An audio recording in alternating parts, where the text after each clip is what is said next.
আজকে বানালাম গোবিন্দভোগ চালের ঝরঝরে পোলাও রেসিপি। আসসালামু আলাইকুম বন্ধুরা, কেমন আছেন? আশা করি ভালো আছেন। পিঙ্কি কিচেনে সবাইকে স্বাগত। আজকে সন্ধ্যাবেলায় নিয়ে চলে এসেছি, আজকে রাতে হবে ডিম পোলাও। তার জন্য সন্ধ্যা নিয়ে চলে এসেছি। আজকে দেখেন ডিম নিয়েছি 4টে। আলুটা আপনার দিতেও পারে, নাও দিতে পারে, অপশনাল। আমি দেবো যেহেতু আমার ছেলে মেয়ে খাবে, তার জন্য আলু না হলে খেতে পারে না, তার জন্য দুটো আমি আলু দিচ্ছি। গোবিন্দভোগ চাল নিয়েছি, গোবিন্দভোগ চালটা ভিজিয়ে দিলাম।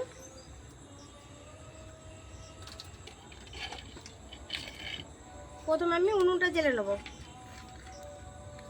ডিম আলুগুলো সেদ্ধ করতে দেবো, আগে থেকে সেদ্ধ করা না, আমি এখন সেদ্ধ করতে দেবো, তার জন্য উনুনটা জেলে নেবো।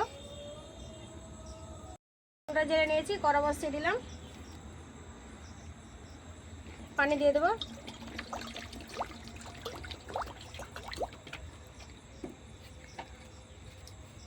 ডিমগুলো দিয়ে দেবো, 4টে ডিম নিয়েছি, দিয়ে দিলাম। আলু দুটো ছাড়িয়ে দিয়ে দেবো। আলুটা আমি বিরিয়ানিতে যেমন আলু দিয়ে এভাবে কেটে নিয়েছি, দিয়ে দিলাম।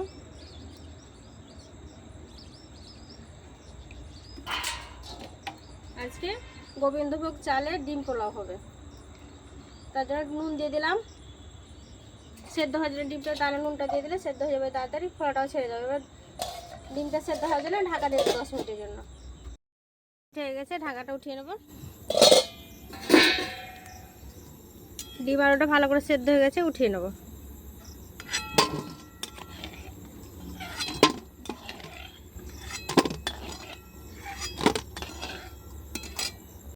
ডিমগুলো ছাড়িয়ে নেব।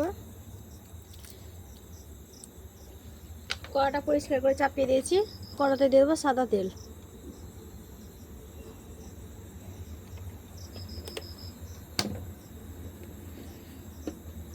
দেবো পেঁয়াজ কুচি, বেরেস্তা করে নেব।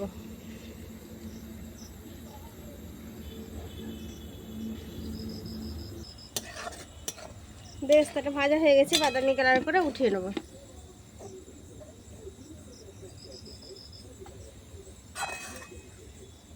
বেরেস্তাটা এইভাবেই ভাজবেন, খুব কালো করে দিবেন না, তাহলে তেতো লাগবে।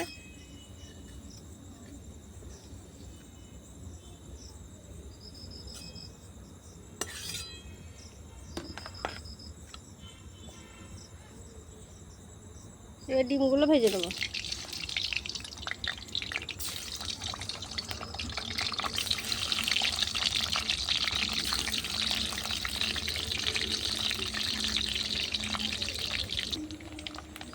ডিমগুলো ভেজে নিয়েছি, উঠিয়ে নেব। ডিমগুলো খুব লাল করব না, পেঁয়াজের বেরেস্তা একবার উঠিয়ে নিলাম।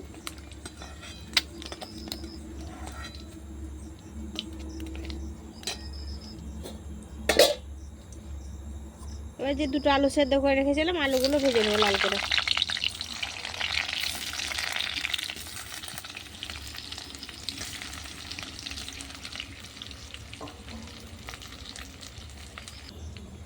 আলুগুলো হয়ে গেছে, উঠিয়ে নেব। উঠিয়ে নিয়েছি, আলু ভাজা ডিম ভাজা তেলেই দিয়ে দেবো। ফোড়নে দেবো তেজপাতা, দেবো গরম মশলা গোটা,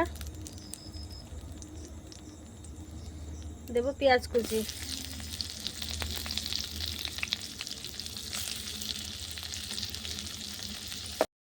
ভাজা ভাজা হয়ে গেছে। দেবো আদা রসুন আর গোলমরিচ বাটা। আদা রসুন বাটার কাঁচা গন্ধটা চলে গেছে। এবার দেবো ভিজিয়ে রাখা গোবিন্দভোগ চাল।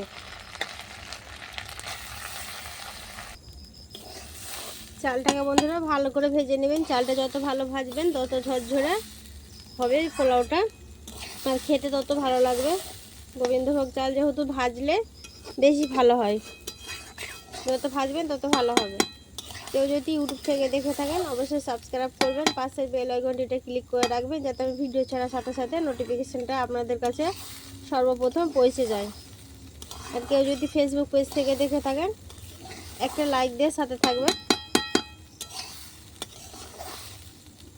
আর এই পোলাও বন্ধুরা আমি আলু দিচ্ছি, আপনারা আলুটাই স্কিপ করতে পারেন, যেহেতু আলুটা আমি অপশনাল।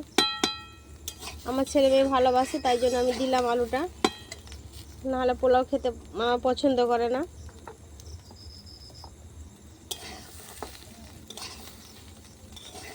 দেখেন ভালো করে আমি চালটা ভেজে নিচ্ছি।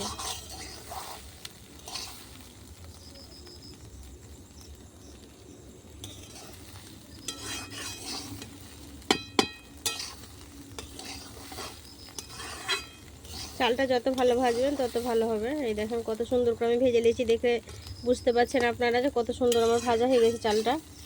এই যে কালারটা কিন্তু চেঞ্জ হয়ে গেছে চালের, এই দেখেন।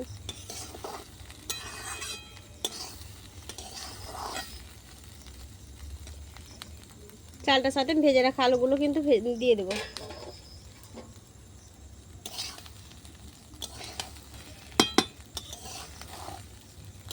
ভেজে রাখা আলুগুলো দিয়ে আর একটু ভেজে নেব।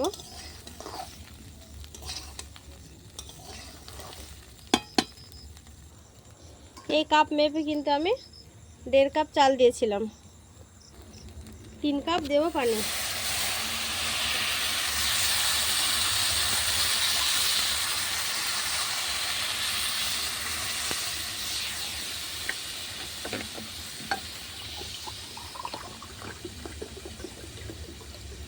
তিন কাপ দিয়ে দিলাম পানি।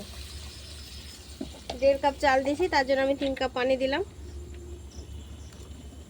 এবার পানির সাথে ভালো করে চালটা মিক্স করে নেব।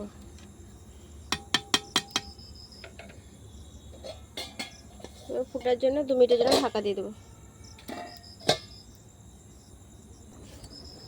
2 মিনিট হয়ে গেছে, ঢাকাটা উঠিয়ে নেব। এবার দেবো 3টে কাঁচা লঙ্কা। যেহেতু গোলমরিচ বাটা দিয়েছি, একটু ঝাল ঝাল হবে, তাহলে 3টে চিড়ে দিয়েছি লঙ্কাগুলো। আপনারা এমনিও দিতে পারেন, চিড়ে নাও দিতে পারেন। দেব নুন, পোলাওয়ের পরিমাণ মতো নুন দিয়ে দেবো।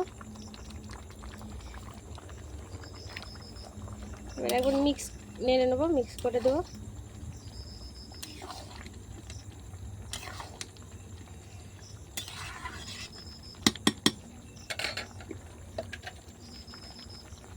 অল্প দেবো গরম মশলা ছড়িয়ে।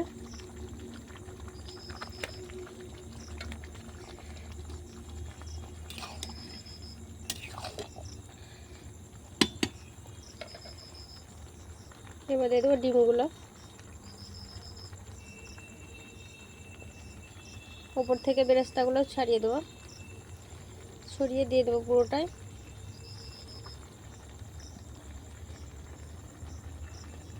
এইভাবে একবার ডিম পোলাও খেয়ে দেখবেন, দারুণ হয় খেতে। আমি যে প্রসেসে বানালাম সে প্রসেসে একবার বানাবেন।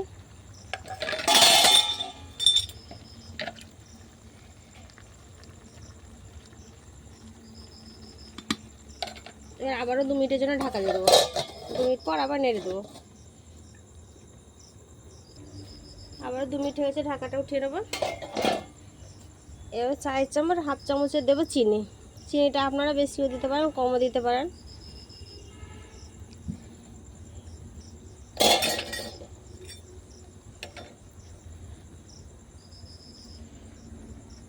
এক চামচের মতো দেবো ঘি। ঘিটা দিয়ে এবার নেড়ে দেবো, ভালো করে মিক্সিয়ে দেবো। কম আছে, আমি 5 মিনিট বসিয়ে রেখেছিলাম। এই দেখেন কতটা ঝরঝরে হয়ে গেছে। এই যে, কিন্তু রান্না করতে করতে আমার সন্ধ্যা হয়ে গেছে, এখন 6:30 বেজে গেছে। এখন 6:30 বেজে গেছে, এখন আমি খাবো না, একেবারে রাতে খাবো। খেয়ে দেখালাম না আজকে। এবার আমি নামিয়ে নেবো।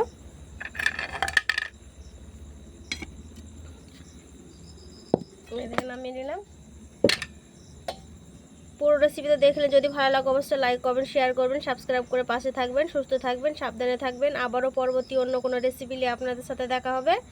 পুরো রেসিপি দেখার জন্য ধন্যবাদ।